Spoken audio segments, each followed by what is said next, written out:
Shalom, selamat hari Minggu saya ucapkan kepada saudara-saudari, Bapak Ibu yang mengikuti ibadah virtual ini, ibadah yang diadakan oleh GKPS Padang Bulan. Izinkan saya mengajak kita semua untuk mengucap syukur, berterima kasih kepada Tuhan untuk satu minggu yang boleh kita lalui kembali. Dan hari ini Tuhan berikan bagi kita untuk kita boleh mengadakan ibadah, beribadah kembali kepada Tuhan, sekalipun lewat ibadah virtual ini. Biarlah ini tidak mengurangi sukacita kita. Kita bersyukur untuk kondisi setiap kita. Mungkin ada yang lagi dalam keadaan sakit, dalam pemulihan, suka maupun duka. Tapi terlepas dari itu semua, mari kita bersyukur, bersukacita. Kita ikuti ibadah ini dengan sungguh-sungguh. Biarlah hati kita, pikiran kita, jiwa kita mendapat perhentian di dalam kasih Allah yang membawa damai. Topik ibadah kita pada hari ini adalah tetap memberitakan yang benar. Kita akan memulai ibadah, jemaat kami undang untuk berdiri.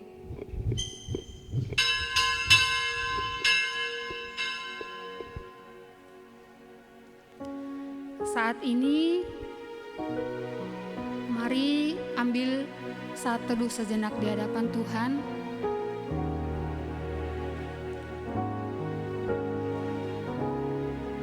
Kita siapkan hati dan pikiran kita untuk mengikuti ibadah ini.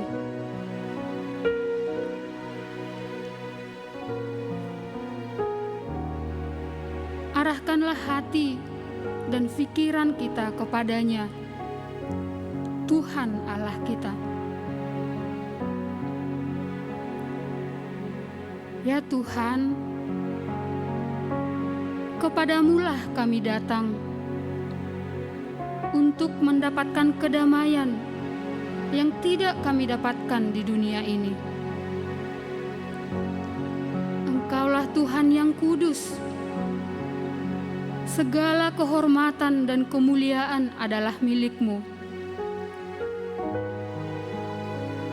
Tuhan menjaga semua orang yang mengasihinya, tetapi orang fasik dibinasakannya. Mulutku mengucapkan puji-pujian kepada Tuhan, dan biarlah segala makhluk memuji namanya yang kudus untuk seterusnya dan selamanya.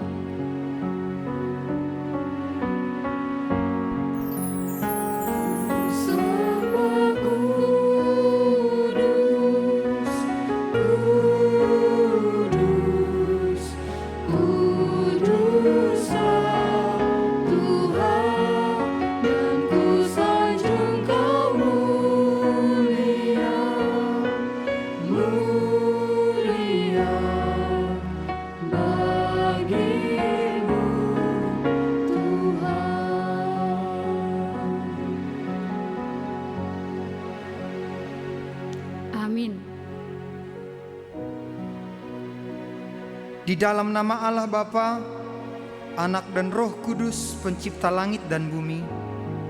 Haleluya. Pujilah Tuhan di sorga, pujilah Dia di tempat yang maha tinggi. Biarlah semua makhluk memuji-muji nama Tuhan.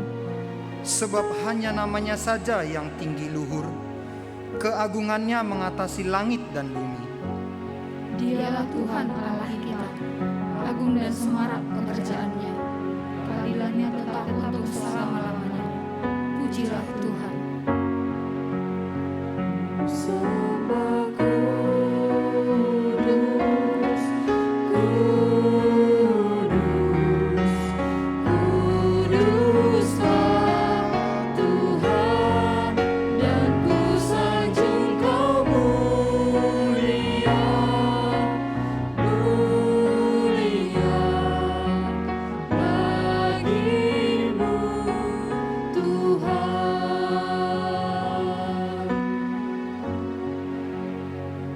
Aku hendak bersyukur kepadamu dengan segenap hatiku.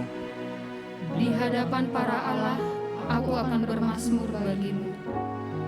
Aku hendak sujud ke arah bait-Mu yang kudus dan memuji nama-Mu. Dan biarlah segala makhluk memuji nama-Nya yang kudus untuk seterusnya dan selamanya. Pujilah Tuhan.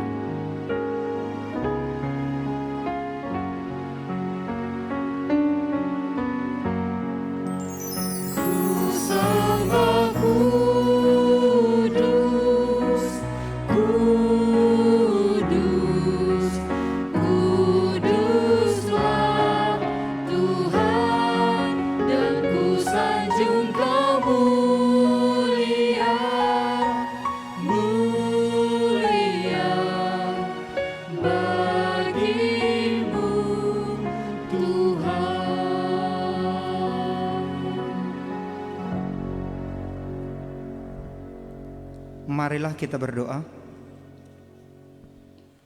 Ya Tuhan Allah, Bapa sumber kasih karunia, kami datang sujud mempersembahkan syukur dan pujian kami atas segala kasih karunia-Mu.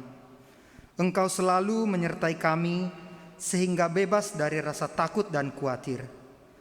Lewat firman-Mu, Engkau menghibur kami. Oleh rahmat-Mu, Engkau menuntun kami masuk ke dalam kerajaan-Mu.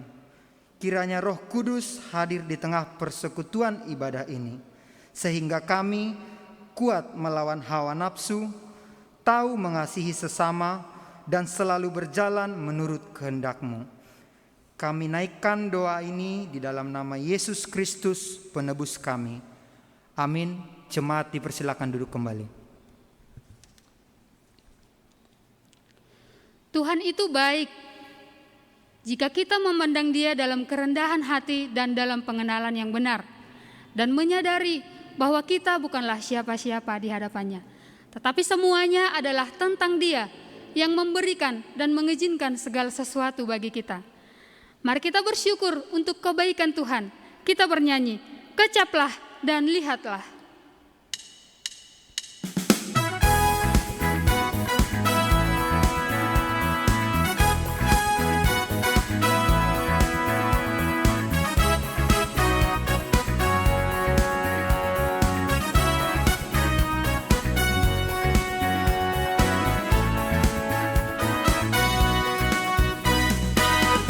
Kecaplah dan lihatlah betapa baiknya Tuhan itu.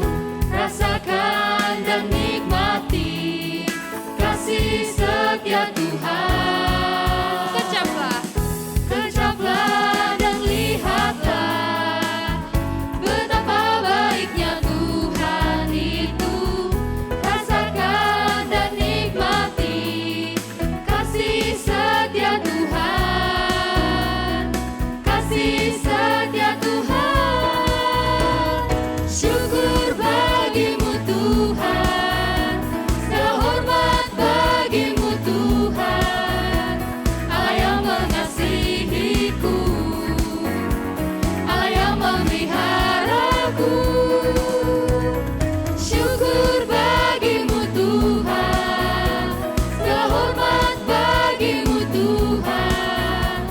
Allah yang mengasihiku, Allah yang memeliharaku selamanya. syukur bagimu Tuhan. Syukur bagimu Tuhan, segala hormat bagimu Tuhan. Allah yang mengasihiku, Allah yang memeliharaku. Syukur bagimu Tuhan, segala hormat bagimu Tuhan. Allah yang mengasihiku, Allah yang memeliharaku selamanya.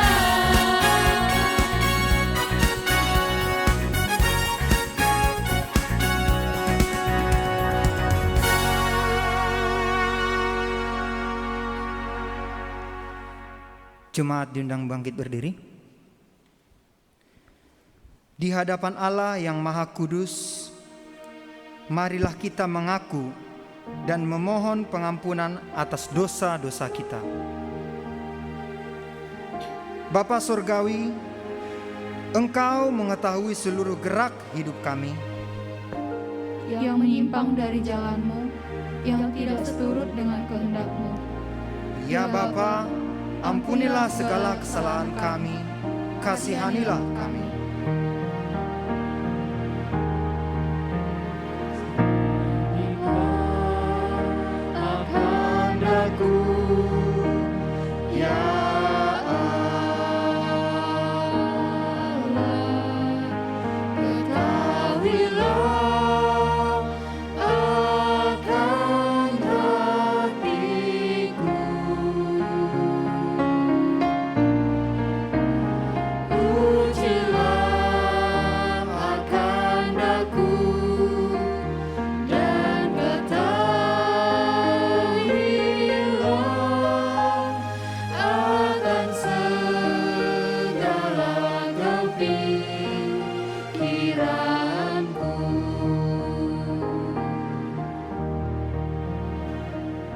Oleh kecintaan kami atas diri kami sendiri dan pekerjaan kami tidak lagi berani menyuarakan kejujuran dan kebenaran. Kami juga semakin menjauh dari sikap memperdulikan sesama, sebagaimana yang Kristus inginkan. Ya Bapa, ampunilah ketakutan kami, kasihanilah kami.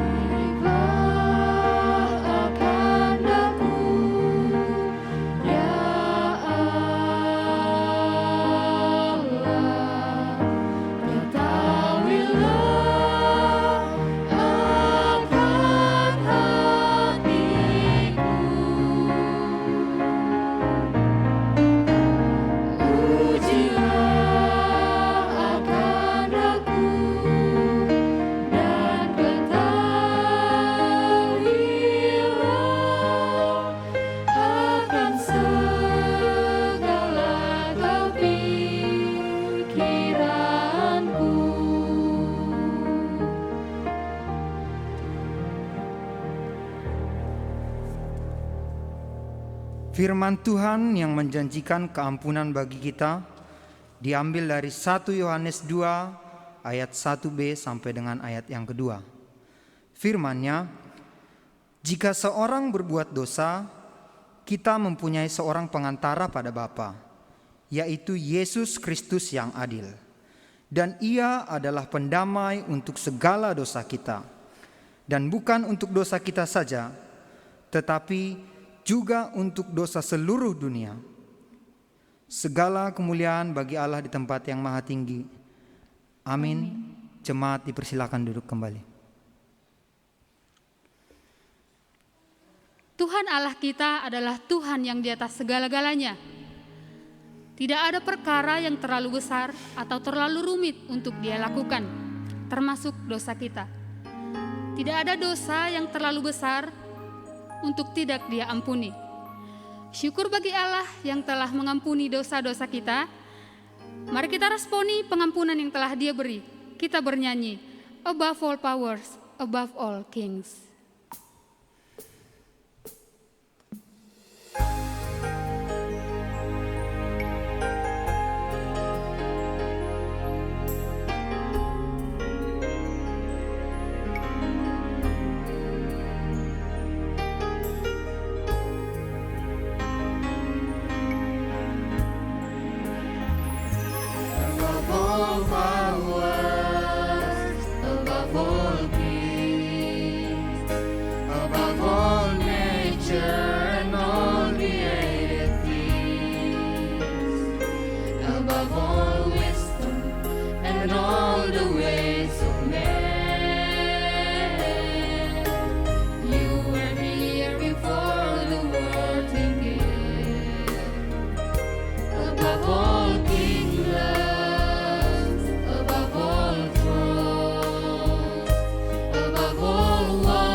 Crucified.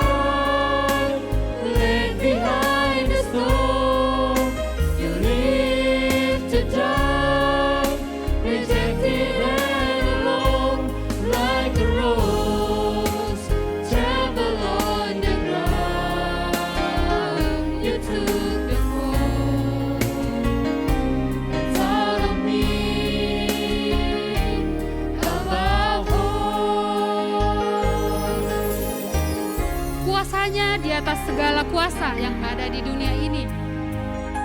Hikmat dan pengetahuan ada padanya. Itulah Tuhan Allah yang telah mengampuni segala dosa kita. Kita nyanyikan lagu ini sekali lagi.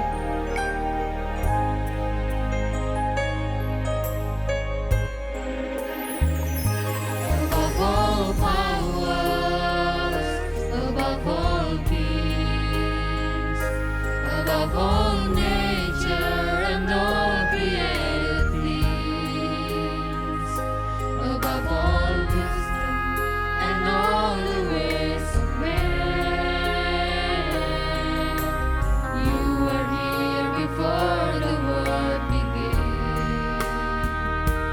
Above all kingdoms, above all thrones, above all wonders the world has ever known, above all wealth and treasure of the earth, there's no way to measure what you're worth.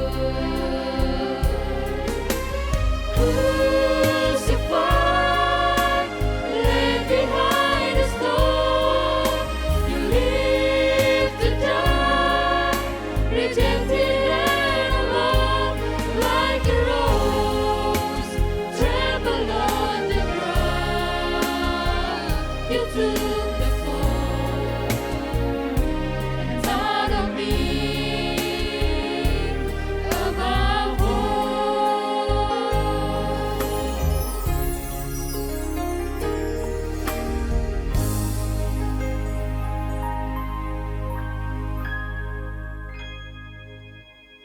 Jemaat diundang berdiri. Bersama-sama dengan orang beriman di muka bumi ini, marilah kita mengikrarkan iman percaya kita.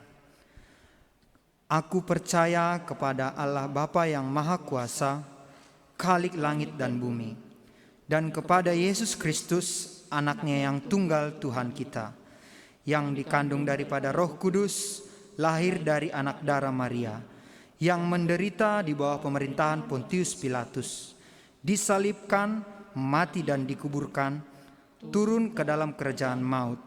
Pada hari yang ketiga, bangkit pula dari antara orang mati, naik ke surga, duduk di sebelah kanan Allah Bapa yang Maha Kuasa, dan akan datang dari sana untuk menghakimi orang yang hidup dan yang mati. Aku percaya kepada Roh Kudus, gereja yang kudus dan am, persekutuan orang kudus, pengampunan dosa, kebangkitan daging, dan hidup yang kekal. Amin. Jemaat dipersilakan duduk kembali. Saat ini kita akan mendengarkan warta jemaat. Warta jemaat kebaktian Minggu berbahasa Indonesia, Minggu 11 Juli 2021. Yang pertama, kita bersyukur untuk kebaktian minggu lalu yang telah terlaksana dengan baik dan diikuti oleh jemaat sebanyak 113 viewers dengan persembahan sebesar Rp264.000. Terpujilah Tuhan Sang Pemilik Pelayanan. Yang kedua, kembali kami mengucapkan selamat datang dan selamat beribadah kepada kita semua, secara khusus bagi yang pertama sekali beribadah melalui channel GKPS Padang Bulan. Yang ketiga, kami juga mengucapkan selamat ulang tahun bagi Bapak, Ibu, Saudara-saudari yang berulang tahun sepanjang minggu ini. Kiranya panjang umur, semakin melimpah dalam kasih dan pengetahuan yang benar, semakin bertumbuh dalam iman dan tak bercacat menjelang hari Kristus. Yang keempat, hamba Tuhan yang akan menaburkan firman Tuhan pada malam hari ini adalah Bapak Pendeta Hembang Tambun. Kiranya kasih karunia, rahmat dan damai sejahtera dari Allah Bapa dan Kristus Yesus menyertai kita. Yang kelima, hamba Tuhan yang akan menaburkan firman pada minggu depan tanggal 18 Juli 2021 adalah Bapak Pendeta Maner Saragih. Mari kita dukung dalam doa dan mari mengajak saudara teman untuk mengikutinya. Yang keenam, jam doa diadakan setiap hari Selasa pada pukul 20.00 WIB. Bagi jemaat yang rindu untuk didoakan, dapat mengirimkan topik doanya pada nomor yang tertera di layar.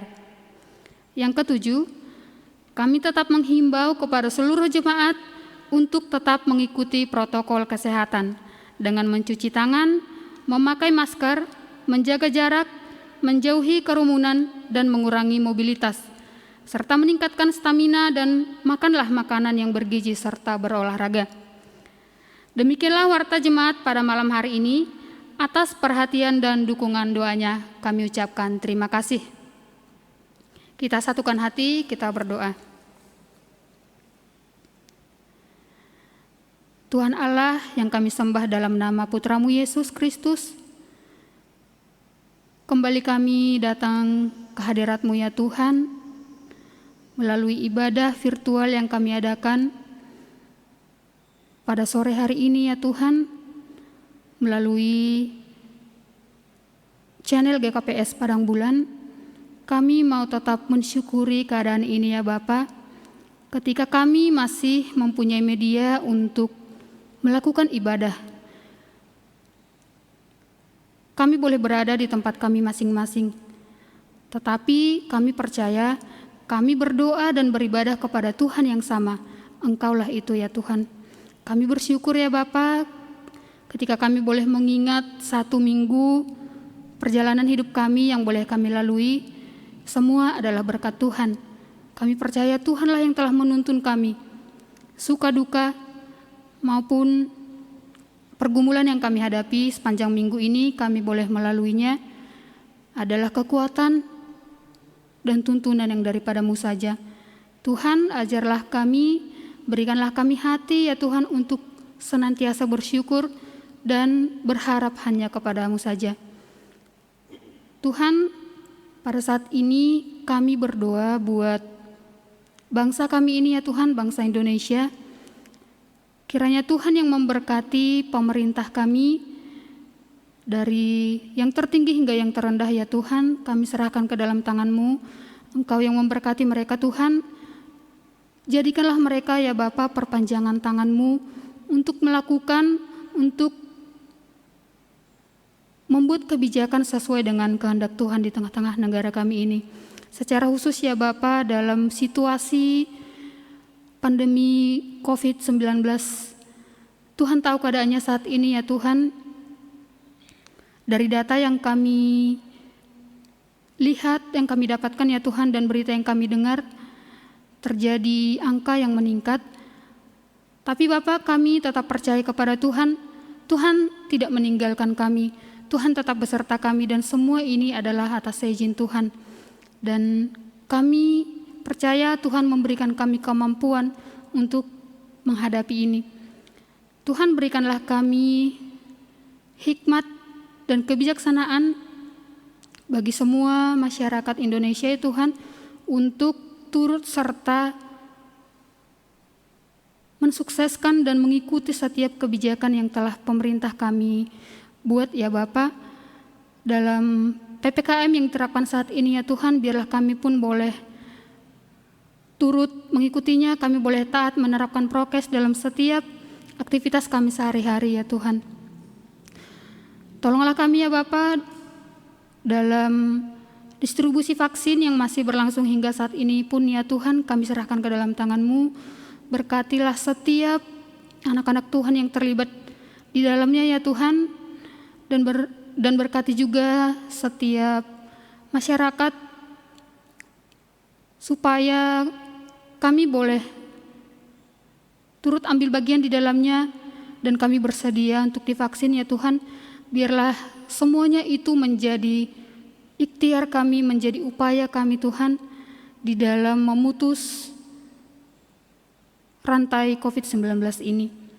Tuhan, kami pun berdoa buat setiap jemaat Tuhan yang mungkin pada saat ini dalam keadaan sakit, atau bahkan mungkin ya Tuhan ada yang terpapar COVID-19 ini. Tuhan, kami hanya bisa berserah kepada-Mu.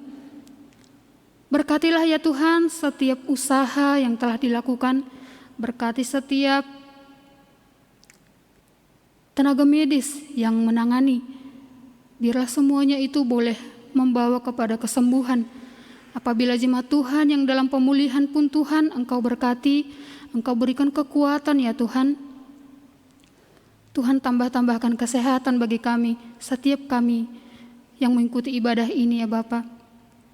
Bahkan pun Tuhan, ketika ada di antara kami jemaat Tuhan yang mengikuti ibadah ini dalam pergumulan, dalam penantian, apapun itu ya Tuhan, kami serahkan semuanya ke dalam tangan Tuhan. Engkau yang memberikan kami kekuatan, Engkau yang memberikan kami kerendahan hati, iman serta pengharapan tetap di dalam Tuhan. Dalam penantian kami Bapa, jemaat Tuhan yang mungkin dalam penantian keturunan, penantian pekerjaan maupun teman hidup, Tuhan juga yang tetap menuntun kami untuk memandang kepada sebuah pengharapan di dalam Tuhan, bahwa Tuhan pasti memberikan yang terbaik bagi kami sesuai dengan waktunya.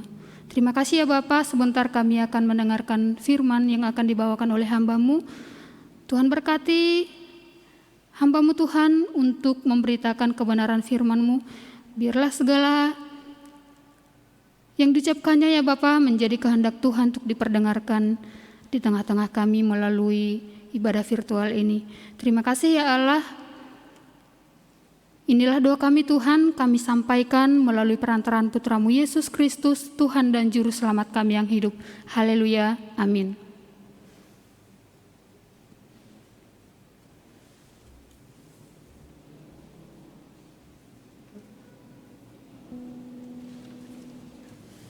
Kita akan mengumpulkan persembahan.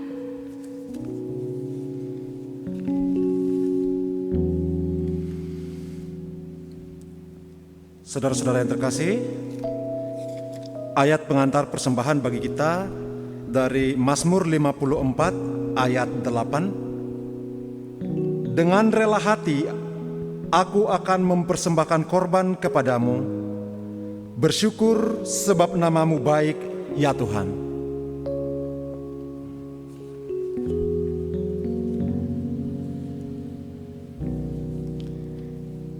Persembahan dapat dikirimkan melalui nomor e-wallet yang tertera di layar. Sembari mengumpulkan persembahan, kita bernyanyi, kita menaburkan biji kebenaran pada pagi hari, siang, dan petang.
Walaupun bertiup angin yang kencang, semuanya itu tidak menghentikan kita untuk menaburkan biji kebenaran.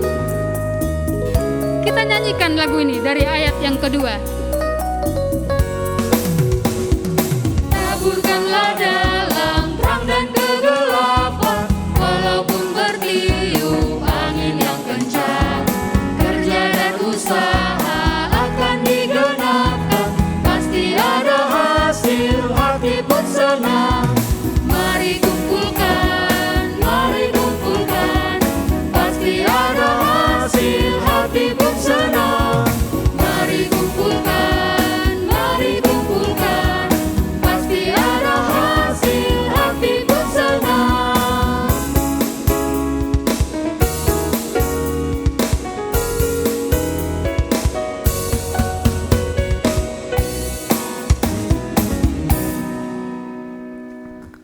Saudara-saudara yang terkasih, marilah kita bersama-sama berdoa untuk persembahan kita. Kami persembahkan ya Tuhan apa yang sesungguhnya adalah milik-Mu. Ajar kami untuk menggunakannya sesuai dengan kehendak-Mu. Dalam Yesus Tuhan sumber segala-galanya kami berdoa. Amin.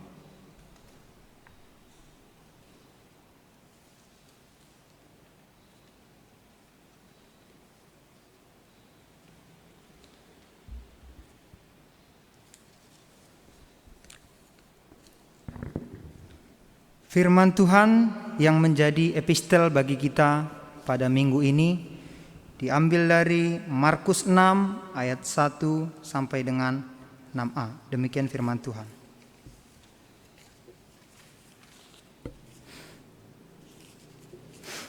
Yesus ditolak di Nazaret.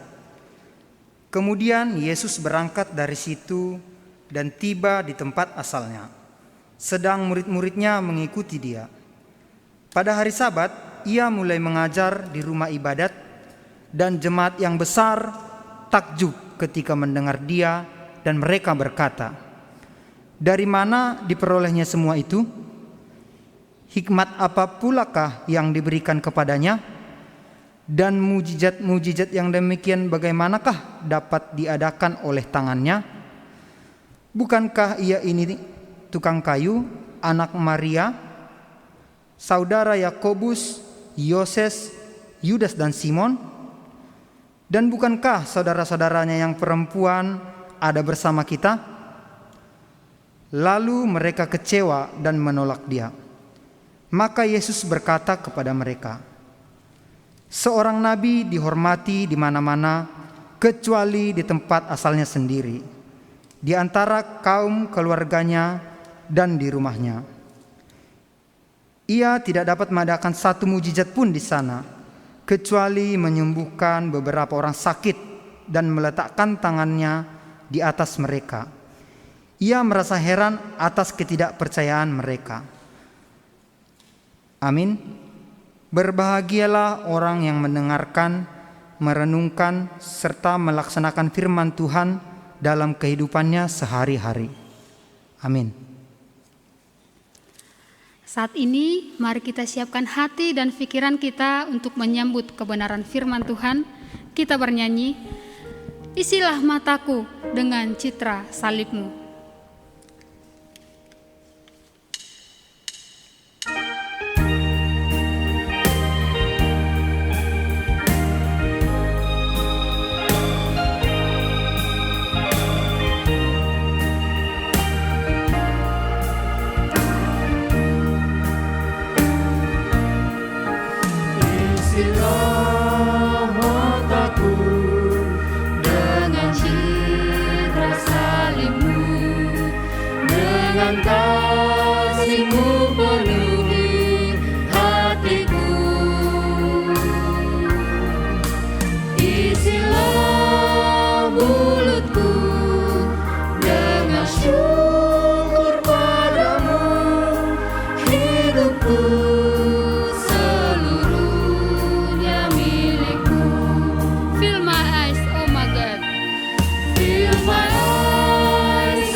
Mari kita berdoa.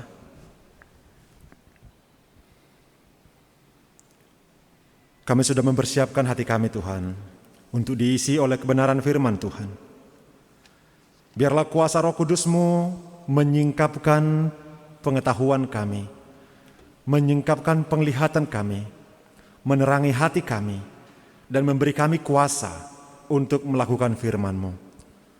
Berfirmanlah Tuhan, penuhi bejana hati kami, sehingga kami boleh dipuaskan, ditegur, diperlengkapi, dan diberi kuasa untuk menaati firman-Mu. Di dalam nama Tuhan Yesus Kristus kami berdoa. Amin. Shalom dan selamat hari Minggu untuk seluruh jemaat Tuhan dimanapun Bapak Ibu berada mengikuti kebaktian kita dari GKPS Padang Bulan pada hari ini. Kiranya kita semua dalam keadaan sehat-sehat, tetap semangat, dan menjalani hari-hari kita dengan penuh pengharapan. Firman Tuhan yang akan menjadi bahan khotbah kita pada hari ini diambil dari Amos pasal 7 ayat 10 sampai ayat yang ke-17. Amos 7 ayat 10 sampai 17, demikian firman Tuhan. Amos diusir. Lalu Amazia, imam di Betel, menyuruh orang menghadap Yerobeam raja Israel dengan pesan, Amos telah mengadakan persepakatan melawan tuanku di tengah-tengah kaum Israel. Negeri ini tidak dapat lagi menahan segala perkataannya. Sebab beginilah dikatakan Amos, Yerobeam akan mati terbunuh oleh pedang, dan Israel pasti pergi dari tanahnya sebagai orang buangan. Lalu berkatalah Amazia kepada Amos, "Pelihat, pergilah, enyahlah ke tanah Yehuda. Carilah makananmu di sana dan bernubuatlah di sana. Tetapi jangan lagi bernubuat di Betel, sebab inilah tempat kudus raja. Inilah bait suci kerajaan." Jawab Amos kepada Amazia, "Aku ini bukan nabi, dan aku ini tidak termasuk golongan nabi, melainkan aku ini seorang peternak dan pemungut buah ara hutan. Tetapi Tuhan mengambil aku dari pekerjaan menggiring kambing domba, dan Tuhan berfirman kepadaku, pergilah, bernubuatlah terhadap umatku Israel. Maka sekarang dengarlah firman Tuhan. Engkau berkata, janganlah bernubuat menentang Israel, dan janganlah ucapkan perkataan menentang keturunan Ishak. Sebab itu beginilah firman Tuhan, istrimu akan bersundal di kota, dan anak-anakmu laki-laki dan perempuan akan tewas oleh pedang. Tanahmu akan dibagi-bagikan dengan memakai tali pengukur. Engkau sendiri akan mati di tanah yang najis, dan Israel pasti pergi dari tanahnya sebagai orang buangan." Demikian firman Tuhan. Bapak Ibu Saudara yang terkasih dalam nama Yesus Kristus, tema firman Tuhan untuk kita renungkan bersama pada hari ini adalah tetaplah menyuarakan kebenaran. Tetaplah menyuarakan kebenaran. Bapak Ibu Saudara yang terkasih, saya pikir kita semua senang mendengar pujian. Kita semua senang mendengar hal-hal yang baik tentang kita. Dan sebaliknya, biasanya kita kurang menyukai teguran, apalagi kritikan, apalagi hal-hal pemberitaan yang mengakibatkan sesuatu yang buruk menimpa kita. Seandainya seseorang datang dan berkata kepada kita, engkau akan diberkati, engkau akan memiliki pekerjaan yang sukses, keluargamu akan berhasil, anak-anakmu akan berhasil. Kita tentunya akan senang dan mengaminkannya. Tetapi seandainya ada seseorang berkata, anak-anakmu akan celaka oleh pedang, engkau akan mati terbunuh, negeri ini akan diangkut semua menjadi tawanan perang, kita akan murka, kita akan marah terhadap si pembawa berita. Mungkin kita tertarik untuk mencoba mengorek dari mana dia dapat berita, atau apa alasan dibalik pemberitaan itu. Gambaran inilah yang dilakukan oleh Amos di tengah-tengah masyarakat Israel. Bapak Ibu, kita mengingat sejarah Israel sedikit. Bangsa Israel terdiri dari 12 suku. Di masa Salomo, 12 suku ini masih utuh. Tapi kemudian ketika Raja Salomo mewariskan kerajaan kepada anaknya Rehabeam, Saat itu kerajaan Israel sudah keropos karena pajak yang sangat tinggi, termasuk karena Salomo yang meninggalkan beban yang berat dengan membelanjai istri-istrinya yang banyak. Maka kas kerajaan terkuras habis sehingga dibebankan kepada rakyat. Maka ketika Rehabeam menjadi raja, bangsa Israel, para pemuka Israel datang dan berkata, kami akan setia kepadamu, kami akan loyal, mengakui engkau sebagai raja kami, tapi tolong perhatikan kesejahteraan kami. Tetapi kemudian Rehabeam karena mendengarkan para penasehat yang tidak berhikmat, dia malah makin menindas rakyat. Sehingga inilah menjadi sebab perpecahan bangsa Israel. Israel 12 suku pecah menjadi 2. 10 suku membelot dari dinasti Daud dan Salomo. Ke-10 suku ini kemudian mengangkat satu raja baru, Raja Yerobeam. Inilah yang kita kenal sebagai Israel Utara dengan ibu kota Samaria. Maka sekarang bagi keluarga Daud hanya terdiri 2 suku saja, yaitu suku Yehuda dan suku Benyamin. Tetapi karena 10 suku di utara tetap mengikuti ritual peribadatan bangsa Israel. Karena di dalam Alkitab digambarkan minimal 3 kali setahun dalam perayaan-perayaan khusus. Ketika mereka merayakan Paskah, kelepasan dari Mesir, ketika mereka merayakan Hari Raya Pondok Daun, yaitu Thanksgiving atas panen anggur, dan juga Hari Raya Pentakosta, memperingati Tuhan mengaruniakan hukum Taurat kepada Musa, dan juga sebagai hari ke-50 panen gandum. Maka pada ketiga hari raya ini, orang Yahudi dari semua suku bangsa, dari semua negara manapun, diwajibkan datang ke Yerusalem. Jadi Raja Yerobeam berpikir, 10 suku sekarang sudah loyal kepadaku, tapi setiap tahun mereka masih harus pergi ke Yerusalem beribadah. Ini tidak bisa dibiarkan. Maka kemudian Raja Yerobeam membangun satu pusat peribadatan tandingan. Dia membangun pusat peribadatan di satu kota bernama Betel, dan di kota yang lain bernama Dan. Dan itu di utara, Betel itu di selatan, berbatasan dengan suku Benyamin. Dan di kedua kota ini, dia membangun 2 lembu emas menjadi pusat tandingan. Dia membangun bait suci, dia mengangkat imam-imam dari siapa saja. Bahkan orang-orang Lewi tidak dibolehkan menjadi imam sesuai dengan hukum Musa yang dijelaskan oleh hukum Taurat. Maka orang-orang Lewi kemudian datang ke Yerusalem. Maka sekarang di Israel Utara yang menjadi imam-imam, yang menjadi nabi-nabi adalah orang-orang yang dipilih oleh raja sendiri.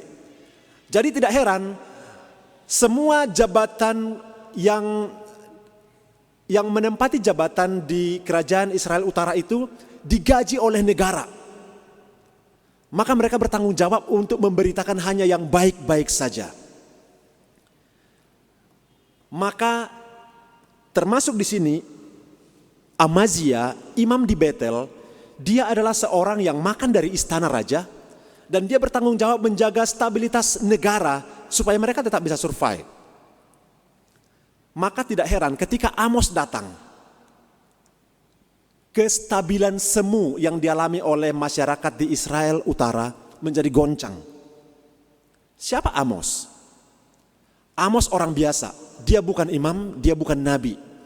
Dia hanya seorang peternak kambing domba, dia seorang pemungut buah arah hutan. Jadi kita bisa katakan Amos ini seorang petani biasa. Dan dia berasal dari satu kota kecil bernama Tekoa. Tekoa ini satu daerah atau satu kota kecil di daerah Yehuda. Jadi Bapak Ibu perhatikan, Israel Utara dengan ibu kota Samaria di utara. Tetapi tiba-tiba ada orang dari luar negeri dari selatan datang dan mengatakan hal-hal yang buruk tentang Israel. Amos berkata tentang Raja Yerobeam, engkau akan mati terbunuh oleh pedang. Bangsa Israel utara akan dibuang. Mereka akan dibuang dari negeri ini, ditawan ke satu negeri yang jauh, Asyur. Maka mendengar ini, imam di Betel, Imam Amazia ini, yang walaupun secara sehari-hari dia mengerjakan tugas-tugas ritual seorang imam, tapi dia sangat terganggu dan dia melihat Amos sebagai ancaman. Bagaimana situasi kehidupan bangsa Israel pada saat itu? Bapak Ibu, jika kita membaca latar belakang kisah Amos ini, kita akan melihat bangsa Israel berada dalam kebobrokan yang luar biasa. Kebobrokan yang luar biasa di dalam berbagai segi. Saya menantang Bapak Ibu semua, nanti bacalah kitab Amos keseluruhannya. Ada 9 pasal, tidak terlalu panjang. Di sini kita akan mendapat gambaran bangsa Israel seperti apa. Kita melihat secara ekonomi mereka bagaimana. Di situ digambarkan orang kaya semakin kaya, orang miskin semakin miskin. Dan orang-orang kaya ini, para pebisnis ini juga, mereka berbisnis dengan neraca serong. Jadi ada yang mengurang-urangi timbangan, ada yang meninggikan harga di luar kemampuan pasar. Itu praktek-praktek secara ekonomi.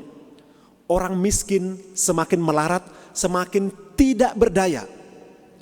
Karena itulah secara sosial, penindasan berlangsung di mana-mana. Bahkan Bapak Ibu kalau melihat kitab Amos, bahkan dikatakan Amos menentang orang-orang miskin bahkan dijual menjadi budak. Bapak Ibu tahu harganya berapa? Orang miskin dijual seharga sepasang kasut. Berapa sih harga sepatu Bapak Ibu? Begitulah harga nyawa manusia dijual. Harga orang miskin di zaman Amos. Lalu kita melihat bagaimana secara hukum. Peradilan atau pengadilan dapat disogok. Uang menjadi pengatur semuanya. Mungkin kalau kita mendengar situasi ini kok kayaknya nggak asing dengan situasi di negara kita ya. Ada uang semua bisa diatur. Apalagi nama negara provinsi kita, nama provinsi kita sering diplesetkan orang seperti itu. Semua urusan mesti uang tunai. Ada uang beres. Ini bukan hal yang baru. Bangsa Israel di zaman Amos sudah mempraktekkannya. Hukum diperjualbelikan. Siapa yang memiliki uang, dia yang dibela, dia yang dimenangkan di pengadilan. Dalam kondisi seperti itu, menjadi orang miskin adalah satu penderitaan yang besar bagi kita. Lalu secara moral bagaimana?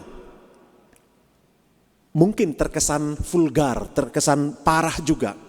Digambarkan untuk membuktikan atau untuk menunjukkan betapa bobroknya situasi moral bangsa Israel saat itu.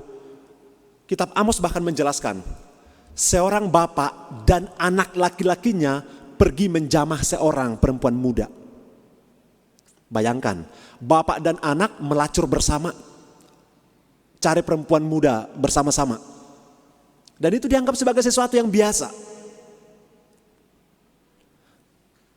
Karena itulah Amos datang dan membongkar semua kebobrokan bangsa Israel ini.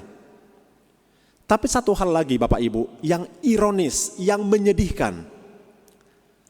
Ibadah jalan terus. Perekonomian kacau, secara sosial bobrok, secara hukum juga diperjualbelikan, secara moral kacau luar biasa, tetapi mereka tetap rajin beribadah.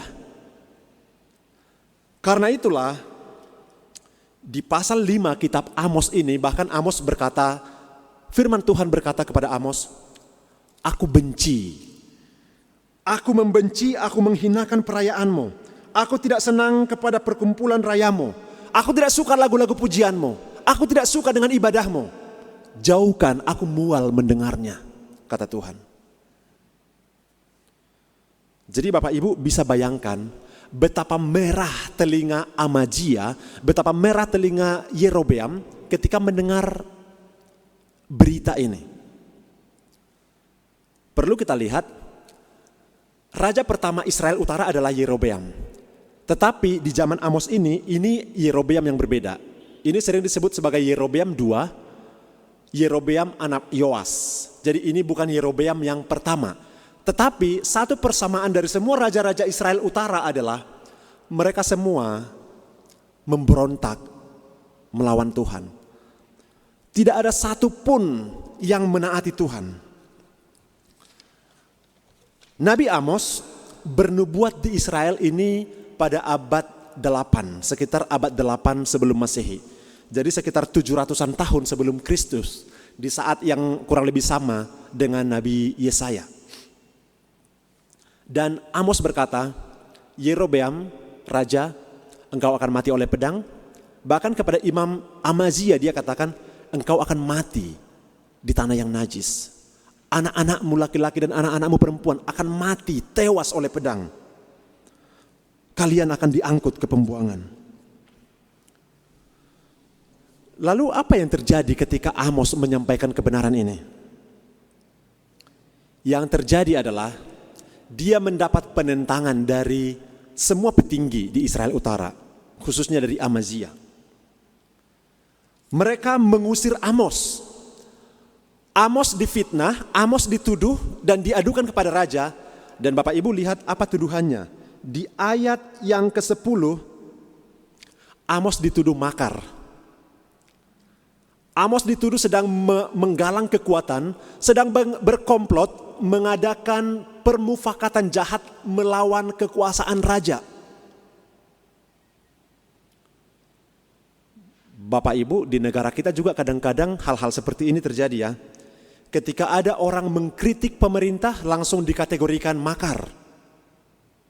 Tapi tidak semua begitu dan kita harus bisa membedakan mana kritikan, mana hujatan. Amos dianggap sedang mengadakan permufakatan jahat untuk melawan raja.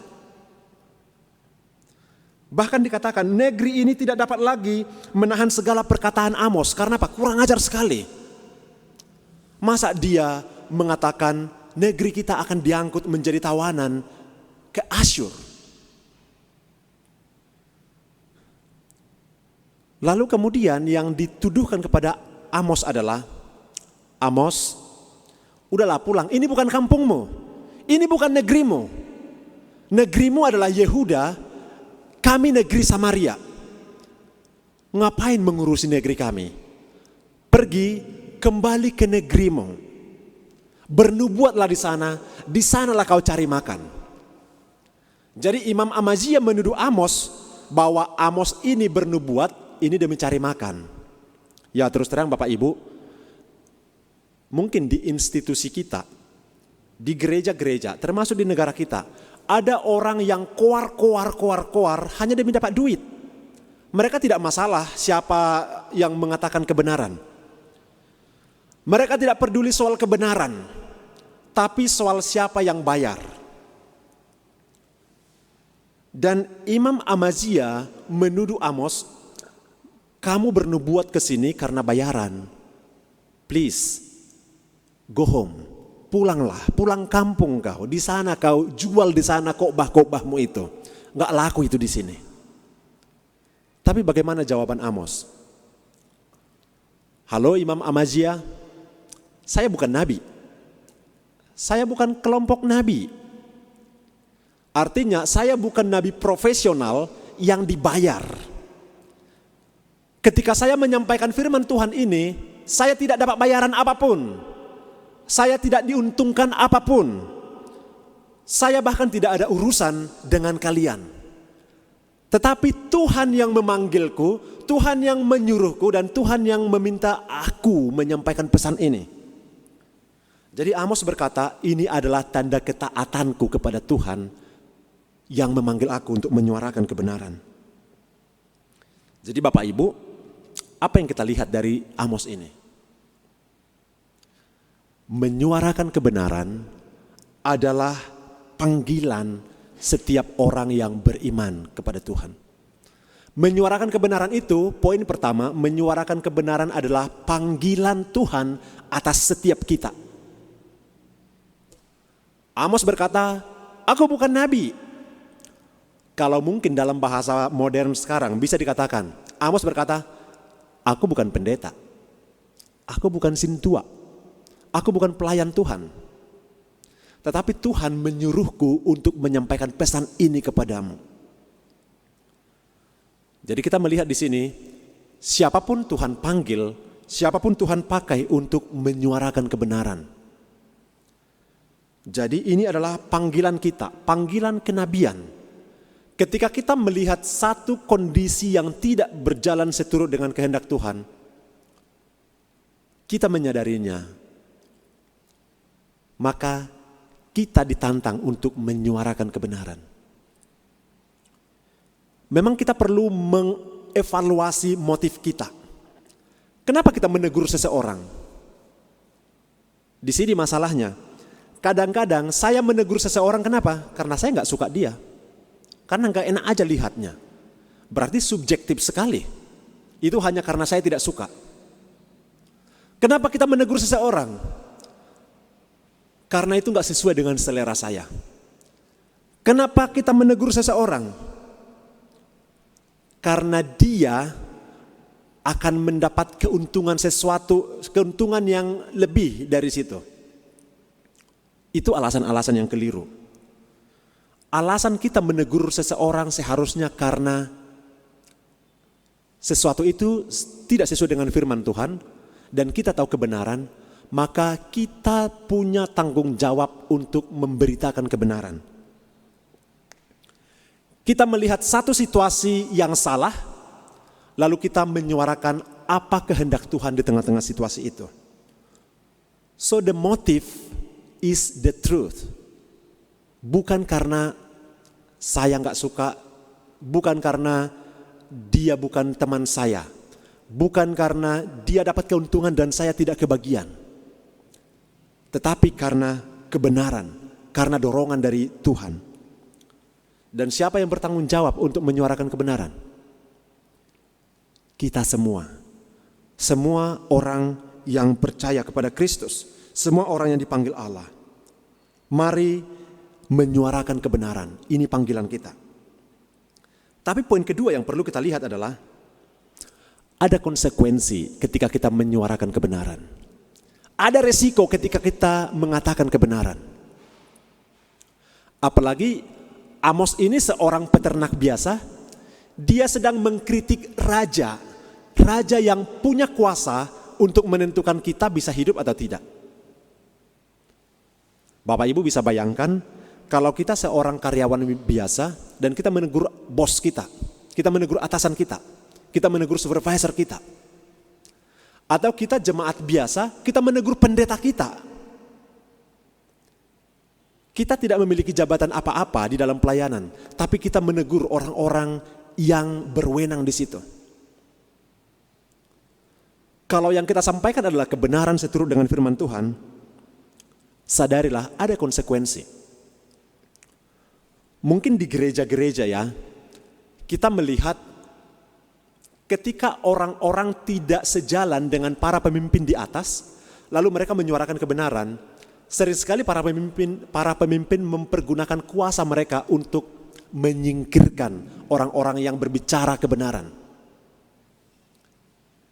Disingkirkan. Mungkin ya kalau di gereja misalnya dimutasi ke tempat-tempat yang kering. Kenapa? Ini mengganggu saya. Ada konsekuensi. Karena itu kita harus siap. Ketika kita menyuarakan kebenaran, jangan berpikir bahwa karpet merah akan dibentangkan di depan kita dan semua urusan kita akan beres. Bukan. Kita sudah melihat di dalam Alkitab, orang-orang yang menyuarakan kebenaran akan berhadapan dengan bahaya, termasuk dengan kehilangan nyawa. Tetapi firman Tuhan berkata, berbahagialah engkau jika karena aku kepadamu difitnahkan segala yang jahat. Berbahagialah orang-orang yang menderita karena kebenaran. Kalau ada resiko, tetap jalani. Karena kita tahu jika kita menderita karena kebenaran, Tuhan tidak pernah berhutang. Tuhan sedang memproses kita, dan ketika kita lulus dari proses itu, akan ada promosi yang Tuhan gunakan untuk mengangkat kita. Ada konsekuensi. Amos diusir, Amos difitnah, Amos dianggap cari makan dengan nubuat-nubuat itu. Tapi Amos tenang saja, dia hanya berkata, itu tidak benar. Dan prinsip Amos, walaupun hanya Amos yang menyuarakan kebenaran, semua menentang dia. Prinsipnya adalah, benar itu tetap benar, sekalipun tidak ada orang melakukannya. Salah, tetap salah, sekalipun semua orang melakukannya. Jadi, wrong is wrong, even if everyone is doing it. But right is right, even no one is doing it. Jadi kebenaran bukan soal mayoritas melakukan apa. Bisa saja semua orang sedang melakukan A, tapi ternyata A itu salah. Bisa saja tidak ada yang melakukan B, tapi ternyata B itu adalah kehendak Tuhan. Jadi Bapak Ibu, hari ini kita ditantang. Menyuarakan kebenaran itu adalah panggilan setiap kita, setiap orang yang percaya. Menyuarakan kebenaran di rumah tangga, di keluarga, di masyarakat, di negara kita. Dan sadarilah ada konsekuensi di dalam menyuarakan kebenaran. Tetapi poin ketiga yang paling penting, dan itu menjadi tema firman Tuhan hari ini, tetaplah menyuarakan kebenaran. Tetaplah menyuarakan kebenaran. Jangan mudah menyerah, jangan berputus asa. Karena Tuhan berjanji, ketika kita menyuarakan firman Tuhan, setiap firman yang ditaburkan tidak akan pernah kembali dengan sia-sia. Tapi dia akan bekerja, akan menghasilkan buah. Saya tidak tahu apa pergumulan kita sekarang. Situasi apa yang ada di sekeliling kita yang membuat kita melihat ini tidak sesuai dengan kehendak Tuhan. Kalau kita menyadarinya dan kalau kita melihatnya, mari bersuara. Tapi sekali lagi saya tekankan bagi kita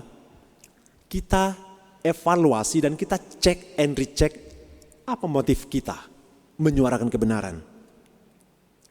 Pertanyaannya Bapak Ibu, masalahnya ada banyak orang menyuarakan kebenaran koar, tapi alasan yang sangat subjektif. Kita lihat misalnya termasuk di negeri kita, dan saya amati di beberapa instansi bahkan di lembaga-lembaga gereja juga begitu. Tadinya dia bagian dari kepemimpinan yang sedang menjabat. Tapi ketika misalnya dia tidak lagi dilibatkan di situ, maka dia menjadi duri dalam daging. Paling vokal menyuarakan sesuatu yang dia sebut kebenaran, tetapi justru menunjukkan kebodohan sendiri. Bahkan di negara kita begitu. Ada pejabat-pejabat yang tadinya dalam lingkaran kekuasaan, tapi begitu dia tidak di situ lagi, merongrong, menghujat, mengkritik, mencaci maki. Sekali lagi mengkritik tidak salah, tapi bedakan dengan menghujat, dengan membawa kabar-kabar busuk. Sama seperti Imam Amazia di sini, tanpa cross check, dia langsung mengklaim Amos sebagai tindakan makar, ingin menjatuhkan raja yang sah. Dia mencap Amos, kamu itu kan cari makan. Kamu ngomong itu karena kamu dapat uang dari situ. Dan dia juga berkata, oke lah Amos, ngapain ngurusin ini? Ini bukan rumahmu. Kadang-kadang hal-hal seperti ini disampaikan kepada kita. Ngapain mengurusi itu? Kau juga masih banyak salahmu. Urus dulu dirimu, urus dulu keluargamu, urus dulu jemaatmu, urus dulu gerejamu, baru urusi orang lain. Tapi sekali lagi ini bukan soal lembaga.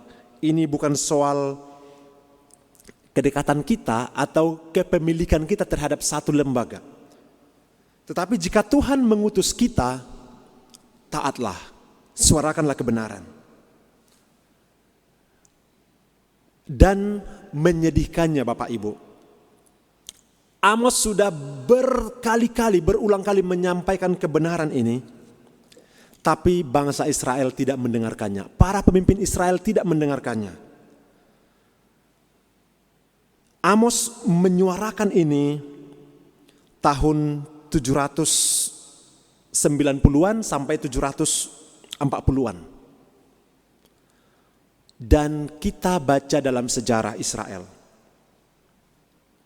karena mereka tidak bertobat, maka memang kerajaan Asyur datang mengepung Israel, mengepung Samaria selama 2 tahun.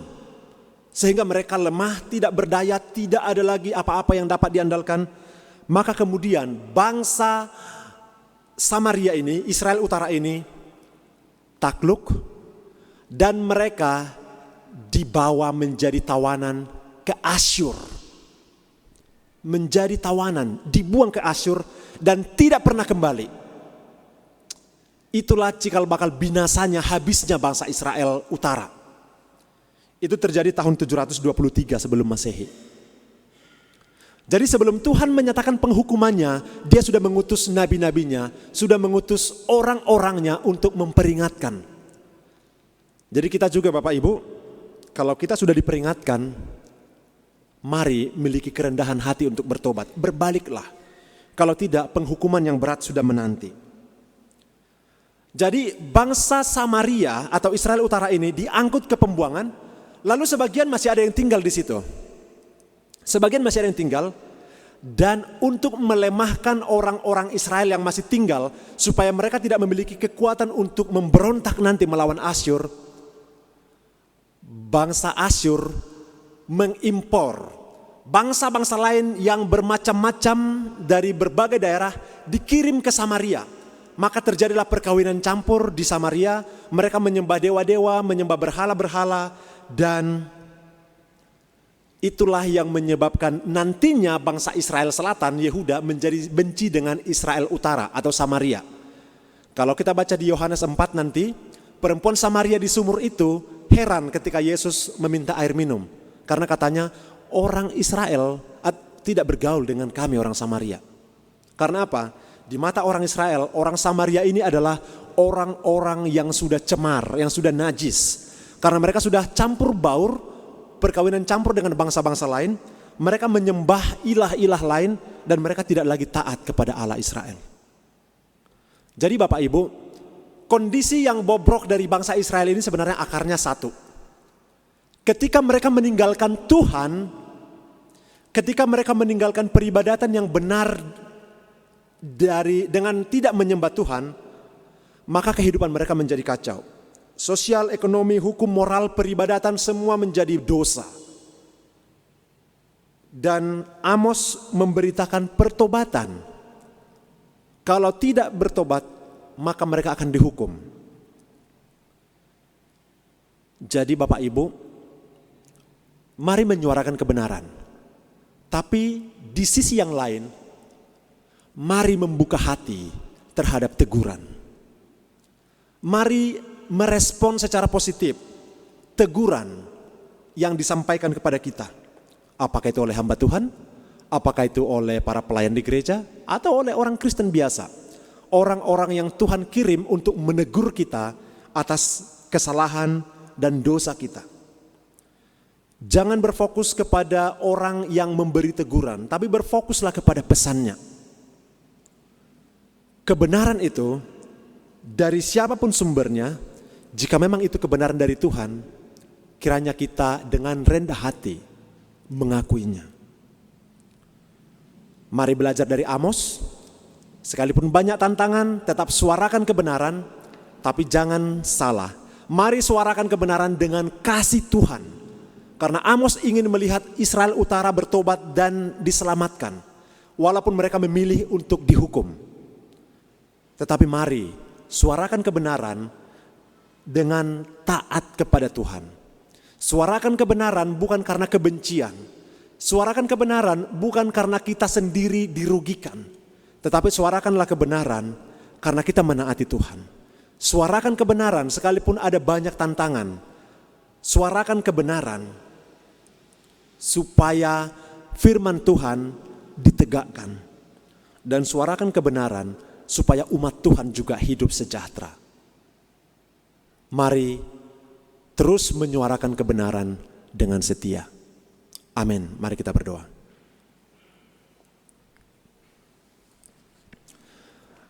Bapa di sorga, kami mengucap syukur untuk firman Tuhan. Melalui Amos kami diingatkan untuk menyuarakan kebenaran.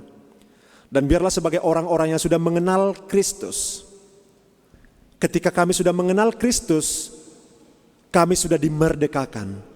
Kami tidak lagi diperbudak oleh dosa, maka kami juga merdeka untuk menegur, merdeka untuk menyuarakan kebenaran.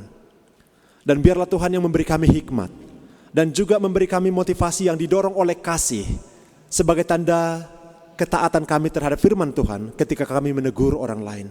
Biarlah Tuhan mengajari semua anak-anak Tuhan untuk boleh setia kepada kebenaran dan menyuarakannya, sehingga gereja kami, rumah tangga kami, lingkungan kami, negeri kami akan mengenal kebenaran dan mereka dapat berjalan di dalamnya. Di dalam nama Tuhan Yesus Kristus kami berdoa. Amin. Syukur untuk firman yang telah kita dengarkan. Mari kita mengambil komitmen untuk memiliki misi yang sama, yaitu tetap menyuarakan kebenaran. Mari kita angkat komitmen kita bernyanyi. Ku suka menuturkan cerita mulia, cerita Tuhan Yesus dan cinta kasih-Nya. Jemaat, kami undang untuk berdiri.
Marilah kita bersama-sama berdoa, doa yang diajarkan oleh Tuhan Yesus, doa Bapa kami.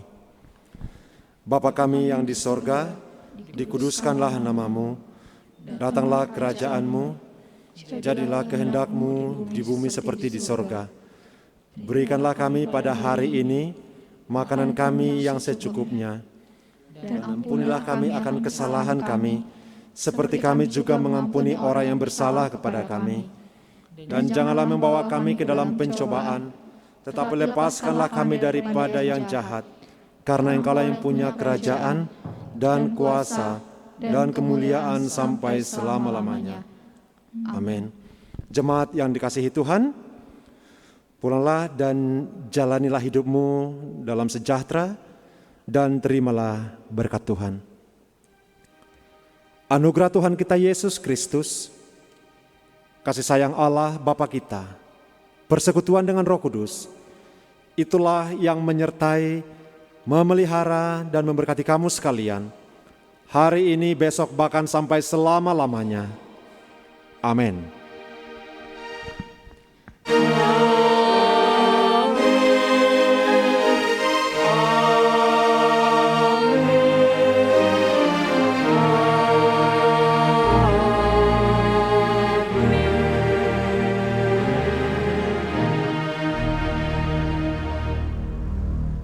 Jemaat dipersilahkan duduk kembali, mengambil waktu teduh sejenak, bersyukur atas ibadah yang telah berjalan dengan baik.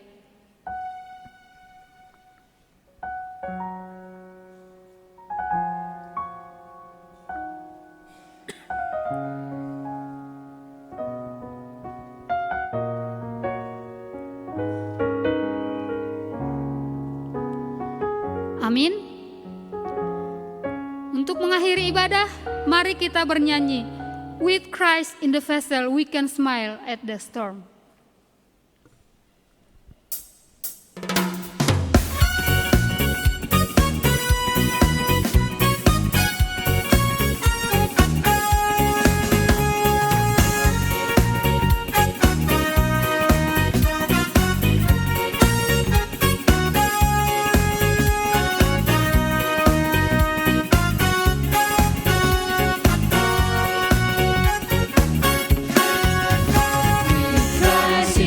So we can smile at the storm, smile at the storm, smile at the storm. With Christ in the vessel we can smile at the storm as we go sailing home. Sailing, sailing home, sailing, sailing home. With Christ in the vessel we can smile at the storm as we go sailing.